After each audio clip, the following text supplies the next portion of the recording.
안녕하세요. 저는 화장품 인하우스에서 웹과 BX를 하고 있는 윤소정이라고 하고요. 오늘 마이크로 사이트가 뭔지, 어떤 식으로 활용되고 있는지 관련해서 한번 준비해 봤습니다. 마이크로 사이트란 뭘까요?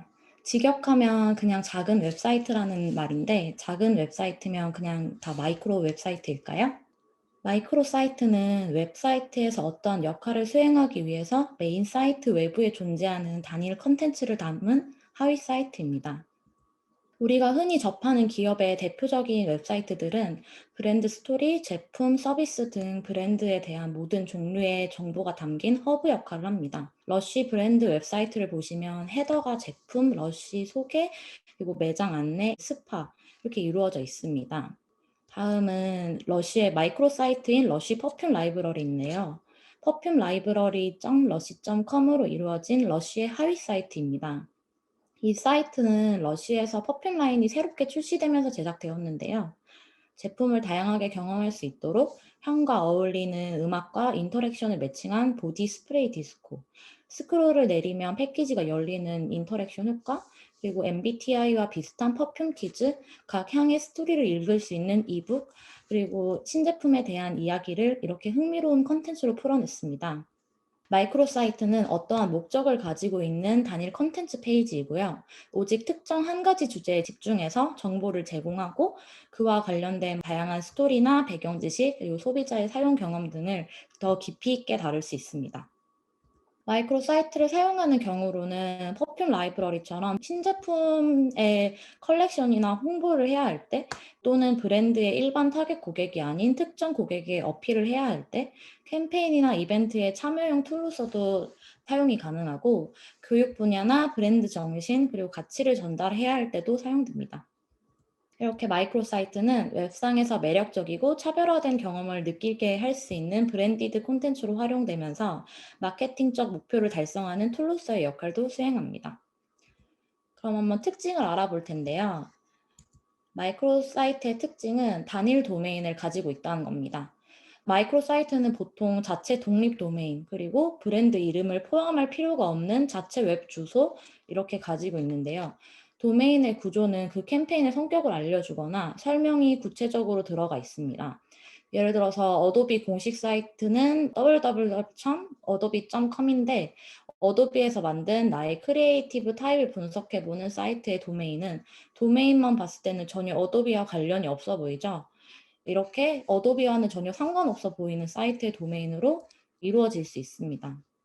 하지만 운영상의 이유나 캠페인이 종료되고 나서 메인 사이트로 편입이 되는 경우에는 기존 웹사이트에 포함된 도메인으로도 존재할 수 있습니다. 다음은 운영이 일시적이라는 건데요. 특정 목표를 위해 만들어졌기 때문에 온고잉하는 사이트가 아닌 일시적으로 이용되었다가 사라지는 경우가 많습니다. 캠페인이 끝나면 마이크로 사이트도 종료가 되는데요. 할리 데이비슨의 신제품을 3D로 체험해 볼 수 있는 사이트였는데 현재는 이렇게 접속이 불가능한 상태입니다. 또는 링크는 살아있지만 마케팅적으로 푸시를 하지 않기 때문에 사이트를 찾는 게 굉장히 어려운 편이에요. 계속 운영하기에는 유지보수도 많이 들고 메인 사이트와 혼동을 줄 수 있는 이유가 큽니다. 일부 마이크로 사이트는 지속적으로 다른 컨텐츠로 업데이트되거나 브랜드에 따라 용도가 변경되기도 하는데요. 왼쪽 이미지는 젠틀몬스터 하우스 도산 오픈 때 복권을 긁는 이벤트 사이트였는데 현재는 오른쪽 사이트처럼 하우스 도산 웹페이지로 리다이렉팅 되고 있습니다. 다음은 단일 콘텐츠라는 건데요. 여러 가지 주제를 다루는 것이 아닌 하나의 목적과 테마로 이루어진 단일 콘텐츠입니다. 예시는 파타고니아 사이트인데요. 파타고니아 브랜드 사이트는 옷도 보여주고 브랜드 가치도 보여주고 커머스 기능도 가지고 있지만 블루아트라는 마이크로 사이트에서는 발칸 지역의 댐에 대한 인식을 높이고 기부와 서명을 이끌어내는 사이트예요. 브랜드 사이트에서도 해당 내용을 넣을 수는 있겠지만 파타고니아 웹과는 컨텐츠 성격이 다르고 메인 사이트가 혼란스러워질 수 있으면서 기부와 서명을 이끌어낸다는 그런 목적성에 부합하기 어려울 수 있습니다. 그래서 이렇게 단일 컨텐츠로 분리가 된다면 해당 내용에 좀 더 집중시킬 수 있겠죠? 마이크로 사이트를 구축하면 장점은 타겟을 세분화할 수 있다는 점입니다. 전체 웹사이트를 제작할 때는 타겟이 비교적 넓게 설정하기 때문에 특정 잠재 고객이나 아이디어에 레이저 초점을 맞추기가 어렵습니다. 그러나 마이크로 사이트를 사용하면 특정 콘텐츠에 대해 디자인이나 목소리 톤 등을 디테일하게 구성할 수가 있어서 도달하려는 잠재 고객을 위해 완전히 맞춤화된 캠페인을 만들 수 있습니다. 그래서 제작할 땐 세밀한 틈새 페르소나 작성이 중요한데요. 예시는 에어프랑스의 퀘션 인 더 스카이라는 사이트입니다. 비행기를 방향키를 조정해서 구름 속으로 들어가면 아이의 목소리가 나오면서 비행기에 전자레인지도 있나요? 승무원이나 조종사에 대한 질문도 있고 에어프랑스 크루들이 해당 질문에 대해서 대답을 해주는 비디오가 열리는 구조입니다. 에어프랑스의 일반적인 고객의 타겟이 아닌 비행할 때 호기심이 많은 아이들을 타겟으로 제작된 사이트고요. 아이뿐만 아니라 부모에게도 브랜드에 대해서 친근함과 전문성을 느낄 수 있는 경험을 선사하고 있습니다. 다음은 유연성인데요. 마이크로 사이트에서는 상위 웹사이트와 별도로 운영되어 있기 때문에 기존 브랜드 스타일 가이드를 따를 필요가 없습니다. 메인 사이트에는 없는 미디어를 추가해서 좀 더 새로운 아이디어를 실험해 볼 수도 있고, 재미있는 콘텐츠를 선보일 수도 있으며 창의적인 웹 경험을 제공할 수 있습니다. 루이비통 게임도 그냥 보기엔 럭셔리 브랜드와는 결이 맞지 않는 레트로한 비디오 게임인데 외부 사이트에 있기 때문에 전체적인 브랜드 사이트 모드를 해치지 않고도 재미있는 컨텐츠 아이디어를 실행해 볼 수 있습니다. 또 컨텐츠 자유도 또한 높은데요. 기존 사이트에서 트래픽이나 최적화나 백단 때문에 제작하기 어려웠던 헤비한 인터랙션도 삽입이 가능하기 때문에 마이크로 사이트는 빈 페이지에서부터 시작하는 것이라서 목적에 맞춰서 모든 것을 세팅할 수 있고 자유로운 컨텐츠를 제작을 할 수 있습니다. 마지막으로 참여를 극대화시킬 수 있다는 건데요. 하나에 집중된 컨텐츠로 사용자들을 몰입하게 할 수 있고 흥미로운 컨텐츠로 참여를 극대화할 수 있으며 공유 기능이나 게이미피케이션 요소를 넣어서 자발적으로 참여를 형성할 수 있습니다. 최근에 유행하고 있는 MBTI 콘텐츠들이 그 예시인데요. 나의 이야기를 해주는 심리 테스트로 자발적으로 참여가 가능하고 결과단에서 공유나 저장 기능이 있으므로 바이럴이 형성되기 쉽습니다. 또 사이트 구조가 단순하다 보니까 이렇게 사용자들이 직접 참여하고 공유한 데이터의 효율을 디테일하게 분석하기도 좋은데요. 그래서 새로운 틈새 시장을 타겟팅 해보거나 브랜드 고객이 좋아하는 콘텐츠가 뭔지 A/B 테스트도 진행해 볼 수 있습니다. 하지만 단점도 있는데요. 검색 엔진 최적화가 어렵다는 겁니다. SEO라고도 하는데 구글에 검색했을 때는 상위 노출이 되려면은 질 좋은 콘텐츠가 많아야 되고 최적화 작업을 거치는데 그만큼 시간과 노력이 소요가 됩니다. 마이크로 사이트를 제작하면 브랜드 사이트가 2개 이상으로 찢어지기 때문에 콘텐츠가 하나로 모이지 않기도 하고 관리가 그만큼 2배로 들어가서 최적화 작업이 어렵습니다. 또한 마이크로 사이트는 사이트를 직접 검색해서 찾아 들어오기 어려운 구조라 해당 링크로 유입하게 할 수 있는 마케팅적 기획이 꼭 필요합니다. 또한 메인 사이트 콘텐츠와 겹치게 되면 구글이 중복 콘텐츠로 판단을 한다고 해요. 그래서 검색 결과에서 필터링이 될 수 있기 때문에 겹치지 않도록 용도를 크게 변경해야 합니다. 그리고 비용이 많이 들고 유지 관리 인력도 많이 든다는 건데 아무래도 호스팅 비용 같은 부대 비용이 많이 들어가고 웹팀이 2개의 전체 웹사이트를 유지해야 하는 그런 이유가 있어서 리소스에서 비용이 많이 들 수 있다는 것입니다. 사이트를 온고잉해서 가져가야 한다면 캠페인이 종료가 되었을 때 사이트를 자사에 포함시키거나 유지 보수품을 줄인다든지 마이크로 사이트랑 메인 사이트를 동일한 백엔드에서 관리할 수 있게 제작을 하는 등 유지 관리를 좀 더 효율적으로 할 수 있게 제작을 고려해야 합니다. 성공적인 마이크로 사이트를 기획을 하려면 구체적인 목표와 명확한 타겟이 있어야 됩니다. 마이크로 사이트는 상시 운영되는 브랜드 사이트와는 다르게 캠페인이나 이벤트를 위한 사이트이기 때문에 목적과 마케팅적인 목표가 분명해야 하고 타겟도 명확해야 합니다. 그리고 목표에 맞는 흥미로운 참여형 콘텐츠로 구성되어 있어야 된다는 건데요. 가능한 독특하고 단독으로 브랜드의 일반 웹사이트에 있는 것과는 다른 눈에 띄는 콘텐츠를 가져가서 참여를 유도하고 체류 시간을 늘릴 수 있어야 합니다. 그 외에 인스타에 올리고 싶을 만큼 재밌고 독특한 경험인지, 공유 또는 확산이 될 수 있는지, 데이터 수집을 위한 트래킹 코드는 잘 짜여 있는지, 사이트로 유입시킬 만한 마케팅적 기획이 잘 되어 있는지도 고려를 해야 합니다. 이제 마이크로 사이트의 사례를 한번 볼 텐데요. 브랜디드 콘텐츠 위주로 찾아봤으니까 한번 참고해 주시면 될 것 같아요. 첫 번째는 웹게임인데요. 웹에서 플래시가 사라졌잖아요. 그래서 플래시를 대체해서 HTML5가 나오면서 화면 크기나 브라우저 디바이스에 상관없이 호환이 되는 플래시 게임을 제작할 수가 있습니다. 다운로드를 할 필요가 없기 때문에 접근성이 좋고 다양한 장치에서 액세스를 할 수 있어서 웹게임을 마이크로 사이트로 많이 제작을 하고 있는데요. 웹게임은 누구나 즐길 수 있는 재미있는 컨텐츠라서 체류 시간이 길고 자연스럽게 브랜드 노출 시간도 길어집니다. 또 재방문율도 높일 수 있는데요. 게임을 가장 많이 활용하는 곳이 구찌입니다.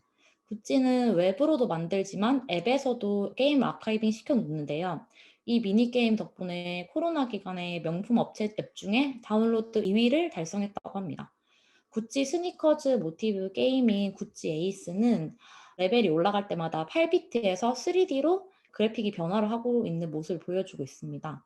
각 맵은 특정 시대를 대표하고 있고 스니커즈가 구찌의 오래된 역사가 깊은 제품인데 과거와 현재 미래가 이어지고 있다는 메시지를 담고 있다고 하네요. 그리고 구찌 스니커즈의 탁구에서도 스니커즈 패턴을 적용시켜 놓았습니다. 그리고 구찌 비는 벌을 잡는 단순한 게임인데요. 아이템이나 캐릭터들이 구찌의 브랜드 에셋인 뭐 킹스네이크나 벌을 활용한 걸 볼 수 있습니다.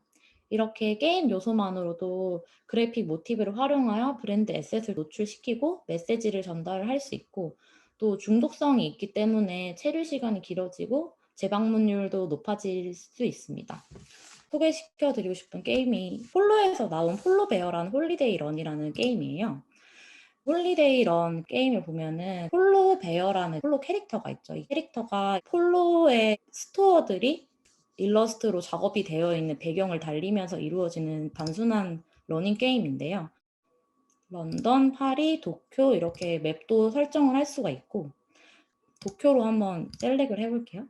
단순한 게임이기 때문에 튜토리얼이 앞에 온보딩으로 나오고 이런 식으로 방향키를 설정해서 폴로베어가 귀엽게 달리고 있죠. 그런데 이건 사실 그냥 단순한 러닝 게임이긴 한데 뒤에서 해당 그 나라의 스토어들을 일러스트화 시켜가지고 자연스럽게 브랜드 에셋을 노출시키고 있어요.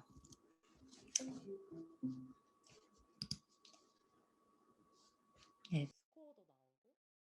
세이브 이름도 이렇게 적을 수 있죠. 그리고 샵 나우가 있어가지고 폴로우 샵으로 또 연동을 시킬 수 있는 결과단의 이런 버튼도 제공을 하고 있습니다. 아까 보여드린 홀리데이 런이었고요. 그리고 버버리에서도 비서프라고 서머 모노그램 컬렉션으로 신제품 착장을 골라가면서 캐릭터를 꾸밀 수 있는 서핑 게임을 출시했었고요. 발렌시아가에는 코로나 이후에 제작되었는데 플레이스테이션이랑 협업해서 아주 퀄리티 높은 웹게임을 선보였습니다. 플레이어와 NPC들이 해당 시즌 제품을 입고 있습니다. 국내 사례를 보면은 CGV에서 출시한 게임을 볼 수 있는데 영화관 하면 바로 떠오르는 팝콘으로 두더지 잡기 게임을 하는 형태의 게임을 만들었는데요.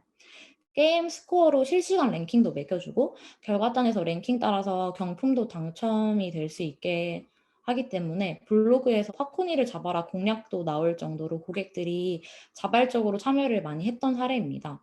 얼마 전에 영화관을 갔는데 이런 게임으로 살짝 펌프 게임처럼 영화관에 만들어 놓기도 했더라고요. 되게 게이미피케이션을 오프라인, 온라인에서 굉장히 잘 사용하고 있는 사례고요.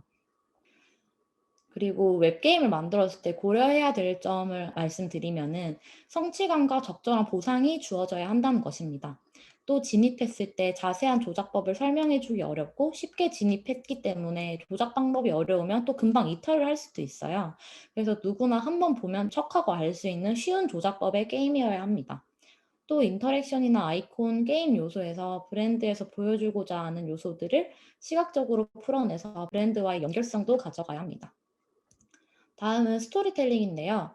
단순 사실이 아닌 이야기를 들을 때는 뇌의 여러 감각기관이 활성화돼서 집중도가 높아진다고 해요. 그래서 사실 나열이 아닌 이야기와 함께 그에 맞는 사운드, 시각적 효과를 같이 전달함으로써 메시지를 몰입감 있게 효과적으로 전달 가능한 컨텐츠입니다. 이솝 아로마틱 캔들을 보여드리면은 아로마틱 캔들은 고대 천문학과 관련된 신화에서 영감을 받은 양초 컬렉션이에요. 그래서 사운드와 함께 몰입을 유도하는 스토리 멘트들이 나오고요.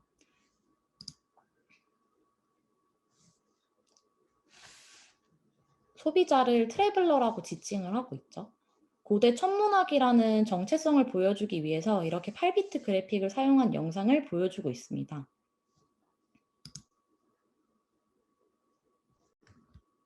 그리고 고대 천문학자의 명언이 이렇게 나오고 있죠.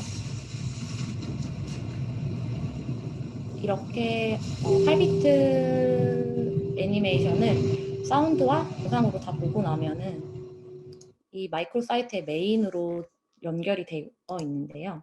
아로마틱 캔들을 한번 눌러보면은 여기에서도 똑같이 8비트를 활용한 애니메이션이 나오고 있고, 그다음에 아티클 내에서도 이렇게 앞서 진입할 때 스토리라인과 얼라인되는 문장들, 그래픽 요소들이 세팅이 되어 있고요. 여기 애니메이션과 함께 제품에 대한 소개가 나오고, 그다음에 영상, 그리고 이거 스토리텔링의 콘텐츠이기 때문에 이북을 읽는 듯한 스토리텔링의 디자인이 되어 있고, 뭔가 그림책을 보는 것처럼 굉장히 일러스트와 텍스트를 같이 연결해서 사용자가 지루하지 않게끔 구성이 되어 있습니다.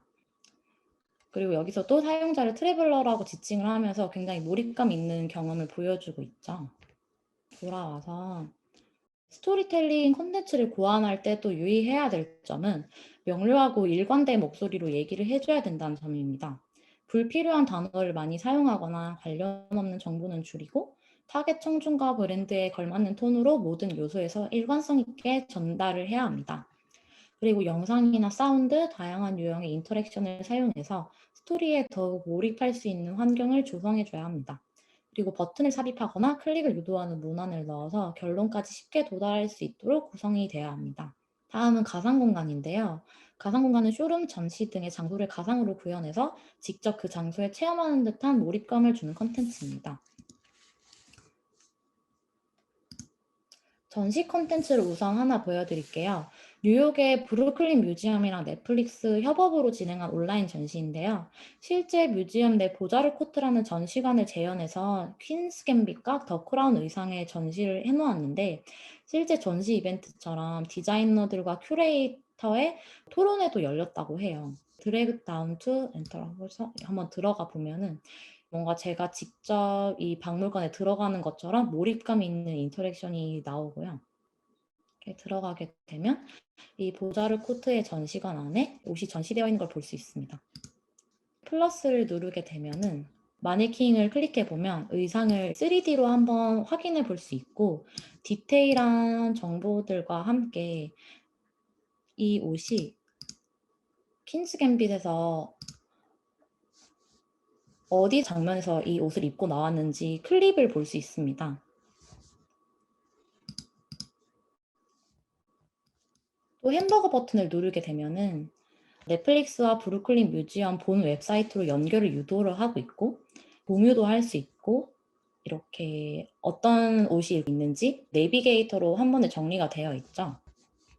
여기서 좋았던 거는 이렇게 전시가 끝나지 않고 넷플릭스와 브루클린 뮤지엄으로 연동시켜 놓았던 점도 굉장히 좋았던 콘텐츠로 말씀드리고 싶고요. 잭 다니엘이랑 슈 서전이랑 콜라보한 온라인 쇼룸인 파이널리 크래프트 사이트인데요. 이 사이트도 똑같이 온라인 쇼룸 컨셉입니다. 근데 재밌었던 거는 쇼룸 내 콘텐츠가 굉장히 다양하다는 점인데요. 우선 처음 진입하면은 빔 프로젝트로 영상을 보는 것처럼 영상이 나오게 됩니다. 그리고 쇼룸 곳곳에 있는 아이콘을 누르면 여러 가지 서브 콘텐츠들이 나오는데요. 잭 다니엘과 콜라보이기 때문에 칵테일에 대한 레시피도 나오게 돼 있고, 그다음에 브랜드 정신에 관련한 아티클, 그리고 여기로 가보면은 이렇게 이번 신제품에 대한 스워치 같은 것들이 이렇게 눌러지고 있어요. 그리고 지금은 종료되었지만 경품 이벤트를 게임처럼 풀어 놓았었고요. 슛서전의 대표 제품도 3D로 확인을 해볼 수 있습니다. 근데 보통 이런 쇼룸에서는 놓치고 안 눌러보는 아이콘들이 또 많잖아요. 이 사이트에서는 상단에 내비게이션이 있어요. 제가 이 버튼을 다 눌렀는지 안 눌렀는지 내비게이션에 보석이 채워지는 것처럼 나오기 때문에 제가 얼마나 봤는지 알 수 있고, 또 전부 다 봤다면은 벌을 눌러서 이렇게 사이트에서 하단에 버튼이 활성화가 돼요. 이걸 누르면은 인스타그램에서 필터로 연동되는 QR이 나오는데요.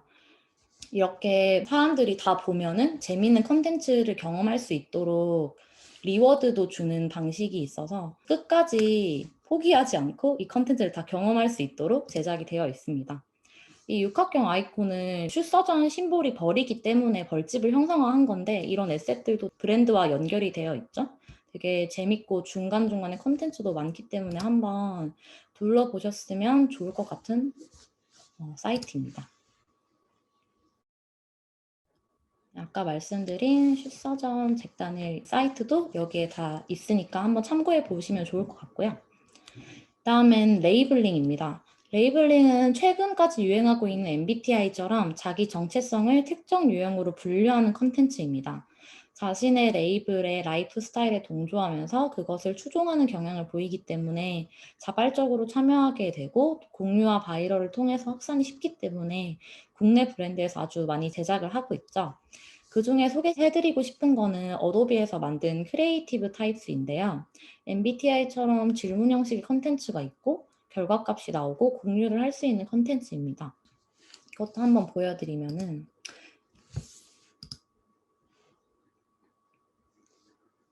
보통 이런 MBTI 테스트는 굉장히 단순하게 질문이 있고 그다음에 답변이 사지선다로 있어서 터치를 하면은 그 다음으로 넘어가고 그렇게 연결이 되어 있는데, 크리에이티브 타입스에서는 이렇게 보기를 누르면은 제가 해당한 보기에 관련한 애니메이션들이 나와요.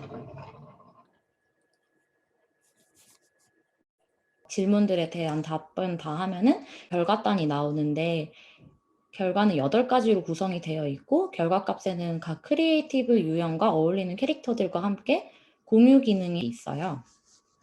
이런 식으로 굉장히 다양한 애니메이션을 함께 보여주고 있고, 선택지와 어울리는 애니메이션이 함께 나오기 때문에 시각적으로 되게 흥미로운 요소를 부여했습니다.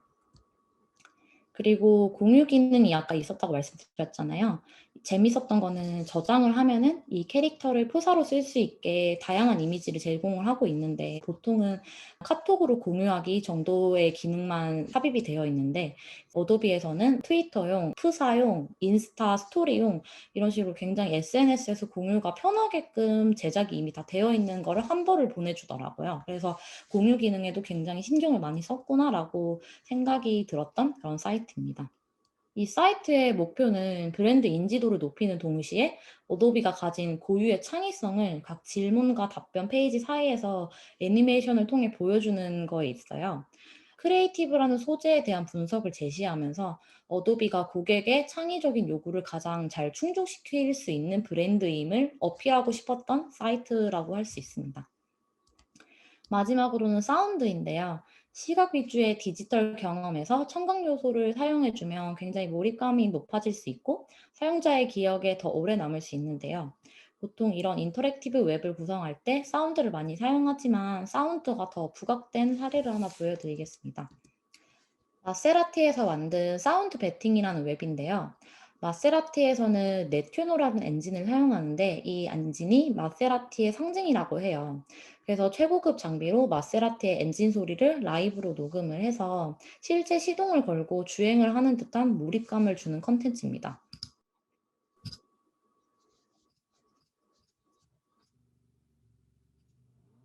이렇게 푸시를 누르면 정말 엑셀을 밟아가지고 계기판이 올라가서 그 계기판에 맞는 엔진 소리들이 막 나오고 있고요. 소리가 들리시나요? 이렇게 다음으로 넘어가면은 직진 주행을 할 때 엔진 소리, 그다음에 곡선 주행,